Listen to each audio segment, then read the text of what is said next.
Hi everyone, तो आज हम एक इम्पॉर्टेंट इशू को एड्रेस करेंगे which is regarding joblessness and the current job market scenario. अब काफ़ी सारे स्टूडेंट्स के कमेंट्स आते हैं regarding being jobless for a long time, या हम कई कंपनीज के अंदर अप्लाई कर रहे हैं, हमारा रेज्यूमे शॉर्टलिस्ट नहीं हो रहा, हमारी प्रोफाइल शॉर्टलिस्ट नहीं हो रही, हम किस तरीके से इस सिचुएशन को टैकल करें, हमें फ्रेशर्स के लिए उतनी अपॉर्चुनिटीज़ नहीं मिल पा रही है, हम सिलेक्ट नहीं हो पा रहे अपॉर्चुनिटीज़ के अंदर। अब इसी से रिलेटेड दो तरीके के माइंडसेट हैं जो हम रख सकते हैं। एक तो है वो चीज़ें जिनको हम कंट्रोल नहीं कर सकते। इसमें क्या क्या आ जाता है? फॉर एग्जाम्पल, इसमें पूरा जॉब मार्केट सिनेरियो ही आ जाता है, इकोनॉमिक कंडीशन आ जाती है, कोविड जैसी चीज़ें आ जाती हैं, कितनी ओपनिंग आ रही हैं, कितनी ओपनिंग नहीं आ रही, वो सारी चीज़ें यहाँ पे आ जाती हैं। उनमें से कोई भी ऐसी नहीं है जिसको हम कंट्रोल कर सकते हैं। ये एक रियलिटी है। हम चाहें कि हम ओपनिंग्स बढ़ा देंगे प्रोडक्ट बेस्ड कंपनीज के अंदर या सर्विस बेस्ड कंपनीज के अंदर, या हम यूएस के इकोनॉमिक्स जाके ठीक कर देंगे, स्टार्टअप्स को फंडिंग दिलवा देंगे जिसकी वजह से वो और टेक के अंदर हायर करना स्टार्ट कर दें। ये सारी चीज़ें हमारे बस के अंदर नहीं है। क्या हमारे कंट्रोल के अंदर है? हमारे कंट्रोल के अंदर है हमारा इनपुट। एक ही चीज़ है हमारे कंट्रोल के अंदर कि हम अपने ऊपर कितना काम डाल सकते हैं, हम खुद को कितना बेहतर बना सकते हैं। अब जब भी हमारी प्रोफाइल शॉर्टलिस्ट नहीं हो रही, हम कई सारी कंपनीज के अंदर अप्लाई कर रहे हैं, हम कई जगह अपना रेज्यूमे भेज रहे हैं पर रेज्यूमे शॉर्टलिस्ट नहीं हो रहा, हमें इंटरव्यू कॉल्स नहीं आ रहे, तो उसमें majority, I don't want to hurt anybody's feelings, मैं बस अपना जेन्युइन एक पॉइंट ऑफ व्यू शेयर करने की कोशिश कर रही हूँ कि काफ़ी सारे स्टूडेंट्स जिनको बहुत लंबे टाइम तक जब हम अप्लाई करते जा रहे हैं, बहुत लंबे टाइम से मेरा मतलब है कई महीनों तक, यहाँ पे बहुत लंबे टाइम को मैं 2-3 महीने नहीं कह रही, 2-3 महीने, 4 महीने, 5 महीने, ये नॉर्मल टाइम है जो शायद एक अच्छी जॉब लेने में हमें लग सकता है, या अपनी पहली जॉब या पहली इंटर्नशिप लेने में भी हमें लग सकता है। पर कोई स्टूडेंट है 8 महीने से, 10 महीने से, they are not getting their resume shortlisted in any place, या प्रोफाइल हो ही नहीं रही शॉर्टलिस्ट, इंटरव्यू के कॉल्स ही नहीं आ रही, तो उनमें से मेजॉरिटी स्टूडेंट्स उस कैटेगरी के अंदर आते हैं जहां पर या तो हम अनस्किल्ड हैं या फिर हम अंडर स्किल्ड हैं। और उस चीज को, उस प्रॉब्लम को आइडेंटिफाई करने का बेस्ट तरीका ये है कि अपने आसपास, अपने नेटवर्क के अंदर मुझे देखना है कि हमारे जो बैचमेट्स हैं या हमारे जो क्लासमेट्स हैं या हमारे जो लिंक्डइन नेटवर्क में हमारे ही बैचमेट्स हैं, उनमें से कौन से ऐसे लोग हैं जो सिलेक्ट हो रहे हैं कंपनीज के अंदर या जिनको इंटरव्यू कॉल्स आ रहे हैं। और सबसे सिंपल चीज है, उनके रेज्यूमे के साथ हमें हमारा रेज्यूमे एक बार कंपेयर करके देख लेना है। हमें देखना है उनके रेज्यूमे में ऐसी क्या स्पेशल चीज है जो वो शॉर्टलिस्ट हो रहे हैं पर हम शॉर्टलिस्ट नहीं हो रहे। हो सकता है वो कुछ अच्छे प्रोजेक्ट्स हों जिनके ऊपर उन्होंने टाइम लगा के काम किया हो सकता है वो कुछ अच्छी टेक्नोलॉजीज हों जिनको उन्होंने टाइम लगा के सीखा हो, कुछ चीज़ें हैं जिनको उन्होंने प्रैक्टिस किया हो। बहुत सारी चीज़ें हैं जो एक जॉब लेने में, जो एक इंटर्नशिप लेने में मैटर करती हैं। तो सबसे पहले तो हमें क्लैरिटी आ जाए कि जॉब मार्केट एक्चुअली डिमांड क्या कर रहा है। हमारे आसपास में कुछ तो बैचमेट्स होंगे जिनकी जॉब लग रही है, जो सिलेक्ट हो रहे हैं। दूसरे कॉलेजेस के स्टूडेंट्स के साथ इंटरैक्ट करो, दूसरी ब्रांचेस के स्टूडेंट्स के साथ इंटरैक्ट करो। अगर आपको अपनी ब्रांच में कोई ऐसा एग्जाम्पल नहीं मिल पा रहा, बट डेफिनेटली हायरिंग हो तो रही है, चाहे कम लोगों की हो रही हो इस साल, चाहे ज्यादा लोगों की हो रही हो, पर हायरिंग तो हो रही है। तो उन लोगों के टच में आओ जो हायर हो रहे हैं, और उनके साथ अपनी प्रोफाइल को कंपेयर करना है, डिफरेंसेस आइडेंटिफाई करने हैं और उन टेक्नोलॉजीज को सीखना स्टार्ट करना है जो शायद उन्होंने की हूं, जो सिलेक्ट हो रहे हैं, जिनको इंटरव्यू कॉल्स आ रहे हैं। सबसे पहली चीज तो ये। और जब भी हम किसी जॉब के लिए अप्लाई करते हैं, सिर्फ रेज्यूमे मैटर नहीं करता, उसके अलावा ये भी मैटर करता है कि हमने स्किल्स क्या क्या सीखी हैं।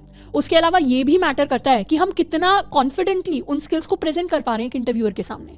अगर हमने कर लिया पूरा, हमने डेटा स्ट्रक्चर्स, एल्गोरिथम्स पढ़ लिया, पूरा हमने वेब डेवलपमेंट कर लिया, पूरा हमने ऐप डेवलपमेंट कर लिया, पर इंटरव्यू में अगर हम कॉन्फिडेंटली नहीं बोल पा रहे, अगर हमारे बहुत ही पुअर कम्युनिकेशन स्किल्स हैं, तो उस केस में there is a high chance कि हमारे रेज्यूमे तो शॉर्टलिस्ट हो जाएंगे पर हम इंटरव्यू क्लियर नहीं कर पाएंगे।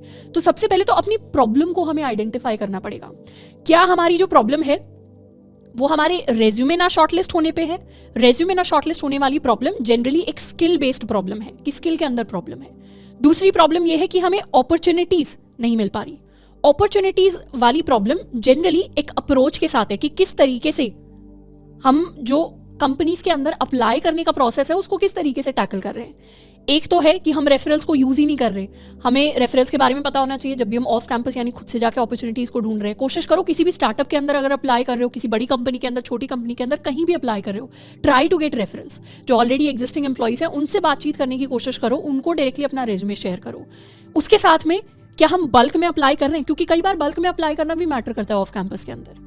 यानी ये नहीं कि हम 4-5 दिन में एक बार हम जागे और आज बैठ के मैंने एक कंपनी के अंदर अप्लाई कर दिया, 2 कंपनी के अंदर। हमें एक बैलेंस रखना होता है। 3 से 4 कंपनी, 5 कंपनी दिन की अप्लाई करनी होती है जब हम एक्टिवली कहीं पे अप्लाई करने की कोशिश कर रहे हैं। पर इसका मतलब ये भी नहीं है कि हम दिन की 100 कंपनीज के अंदर बैठ के अप्लाई करें, दिन की 60-70 कंपनीज के अंदर बैठ के अप्लाई करें, क्योंकि वो क्या लेता है, वो टाइम लेता है। इतना ज़्यादा टाइम हमें सिर्फ एप्लीकेशन के ऊपर नहीं डालना, इतना ज़्यादा टाइम हमें अपनी स्किल बिल्डिंग के ऊपर डालना है। क्योंकि अगर आप एक्चुअली स्किल्ड हैं, मुझे नहीं लगता 100 से ज़्यादा एप्लीकेशन की हमें ज़रूरत पड़नी चाहिए। क्योंकि अगर हम 100 जगह भी अप्लाई कर रहे हैं तब भी अगर हम कहीं भी शॉर्टलिस्ट नहीं हो पा रहे, तो डेफिनेटली हम फिर इस कैटेगरी के अंदर आ जाते हैं। अपॉर्चुनिटीज़ की प्रॉब्लम है। और एक कई बार हम सोचते हैं कि मुझे सिर्फ बड़ी कंपनीज़ के अंदर अप्लाई करना है, मुझे सिर्फ उन कंपनीज़ के अंदर अप्लाई करना है जिनके मैंने नाम सुने हुए हैं। इस माइंडसेट से हमें बिल्कुल भी अप्रोच नहीं करना है अपने हायरिंग सिनेरियो को, क्योंकि आज की डेट में जॉब मार्केट थोड़ा सा डिफरेंट हो गया है एज कम्पेयर टू 2 साल पहले कैसा था या 1.5 साल पहले कैसा था। तो आज की डेट में बल्क में अप्लाई करो।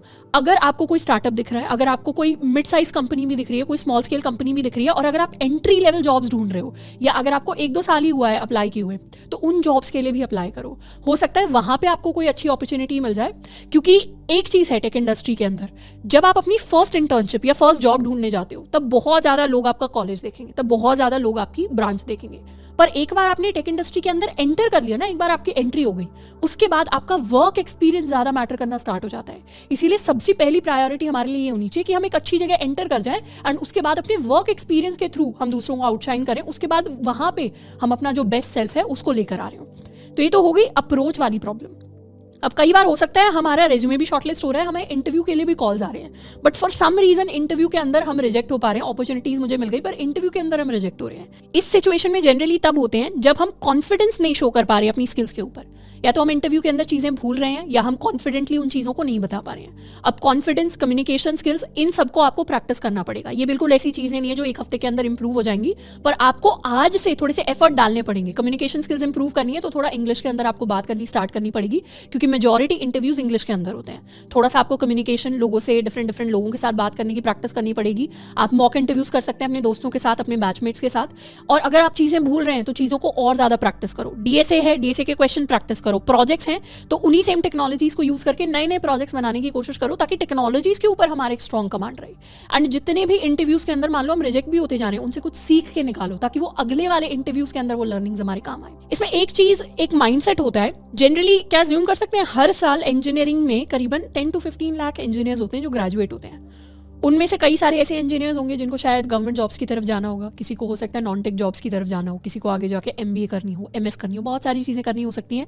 तो इनमें से करीबन 5 लाख इंजीनियर्स मैं ऐसे अज्यूम कर रही हूँ जिनको पता है, जिनको क्लैरिटी है कि मुझे टेक सेक्टर के अंदर जाके एक जॉब लेना है, मुझे अपने कंप्यूटर इंजीनियरिंग की फील्ड के अंदर जाना है, चाहे मैंने कोई भी इंजीनियरिंग कर रखी हो, मैकेनिकल से हूँ, बायोटेक से हूँ, कहीं से भी हूँ, मुझे कंप्यूटर साइंस के अंदर एक जॉब लेना है। तो उसमें भी स्टूडेंट्स का 2 तरीके का माइंडसेट होता है। एक तो हो सकता है कि हमारा लॉन्ग टर्म विजन हो कि मुझे तो क्या करना है, इस इंडस्ट्री के मुझे टॉप 50,000 लोगों के अंदर जाना है, मैं अपने स्किल्स को इस तरीके से इंप्रूव करूं। जरूरी नहीं है वो 1 महीने के अंदर स्किल्स इंप्रूव हो जाएंगे, हो सकता है 1 साल के अंदर भी उतने अच्छे इंप्रूव ना हो, पर मुझे अपनी फील्ड के अंदर, मैंने एक विजन लिया है, मुझे अपनी फील्ड के अंदर एक अच्छे खासे लेवल पे पहुंचना है, मुझे टेक के अंदर अपने लेवल पे अच्छा करना है। एक तो ये माइंडसेट होता है। दूसरा माइंडसेट होता है बस किसी तरीके से, मैंने बीटेक की डिग्री तो करी है, बस किसी तरीके से मुझे एक जॉब मिल जाए। अब इन 5 लाख स्टूडेंट्स के अंदर भी जो टेक के अंदर टॉप वाली जॉब्स होती हैं वो करीबन 50,000 स्टूडेंट्स को मिल रही होती हैं हर साल। तो डेफिनेटली कंपटीशन तो है ही। अगर हम अपने फादर की, अपने मदर की जनरेशन से कंपेयर करें, 25 साल पहले से कंपेयर करें, आज की डेट में अपॉर्चुनिटीज बढ़ी हैं, आज की डेट में नंबर ऑफ जॉब्स इंक्रीज हुए हैं, रिसोर्सेज इंक्रीज हुए हैं, ग्लोबलाइजेशन बढ़ा है, सारी चीजें बढ़ी है, पर उसके साथ कंपटीशन भी बढ़ा है। This is a hard fact, specially in India है कंपटीशन, वो उसको कोई डिनाई नहीं कर रहा। पर अगर हमारा विजन इस 50,000 के अंदर आने का है, अगर हमने ये विजन ले लिया कि अगले 1 साल के अंदर मैं कंसिस्टेंटली मेहनत करके इस टॉप के 50,000 के अंदर आना चाहता हूँ, आप में से हर एक स्टूडेंट आ सकता है। बिल्कुल फर्क नहीं पड़ता आप Tier 3 कॉलेज से आ रहे हो, आप Tier 4 कॉलेज से आ रहे हो, आप कौन से कॉलेज से आ रहे हो, आप कौन सी ब्रांच से आ रहे हो। अगर आपने एक बार ये विजन ले लिया कि 1 साल के अंदर मैं यहाँ पे आके दिखाऊंगा 50,000 के अंदर, तो आप डेफिनेटली आ सकते हो। And as compare to JEE, as compare to NEET, as compare to UPSC, as compare to SSC, एक अच्छी चीज बताऊं जॉब मार्केट के बारे में कि यहाँ पे रैंकिंग मैटर नहीं करती। जॉब उसको भी मिलेगा जो टॉप के 2,000 में आ रहा है, जॉब उसको भी मिलेगा जो टॉप के 10,000 में आ रहा है, जॉब उसको भी मिलेगा जो टॉप के 50,000 में आ रहा है। तो यहाँ पे अगर आपका मन है कि मैं बिल्कुल ही टॉप क्रीम लेवल जॉब्स पे जाऊं, तो आप ज्यादा इनपुट डाल दो, आप ज्यादा मेहनत डाल दो, या फिर अपना एक 5 साल का विजन ले लो कि हो सकता है आज तो मैं एक बेसिक एंट्री लेवल जॉब के साथ स्टार्ट कर रहा हूं, जो मान लो मुझे एक अच्छी शुरुआत दे दे टेक इंडस्ट्री के अंदर, कि मेरी एक स्टेबल जॉब हो जाए। उसके बाद इंप्रूव करके अगर मुझे टेक के अंदर बहुत अच्छा निकाल के जाना है, जो एक हर एक सक्सेसफुल व्यक्ति का विजन होता है कि मुझे अगर कुछ अच्छा करना है, तो मैं कंसिस्टेंटली अपना एक 3 साल का, एक 5 साल का विजन लूँ कि तब मैं टॉप के 1,000 में आ जाऊंगा। ये हम में से काफ़ी सारे स्टूडेंट्स आज की डेट में जानते हैं कि मान लो कोई IIT के अंदर है, कोई कंप्यूटर साइंस ब्रांच के अंदर है, IIT दिल्ली, IIT बॉम्बे के अंदर बैठा हुआ है, उन्होंने डेफिनेटली 2 साल मेहनत करी थी अपने जेई टाइम के अंदर, तो उन्हें अपॉर्चुनिटीज हमसे ज्यादा मिलेगी अगर मैं टियर 3 से हूँ और अगर वहां पर भी मैं कोर ब्रांच से आ जाती हूँ। तो अब ऐसे में हो सकता है कि जो अपॉर्चुनिटीज उस स्टूडेंट को 1 साल के अंदर मिल रही है वो हमें मेहनत डालने के बाद 1 साल में ना मिले। हाँ, डेफिनेटली अच्छी अपॉर्चुनिटीज मिलेंगी, पर सेम अपॉर्चुनिटीज मिलना हो सकता है मुश्किल हो। 3 से 5 साल डेफिनेटली बहुत अच्छा टाइम होता है खुद के ऊपर वर्क करने का और टॉप के अंदर आने का।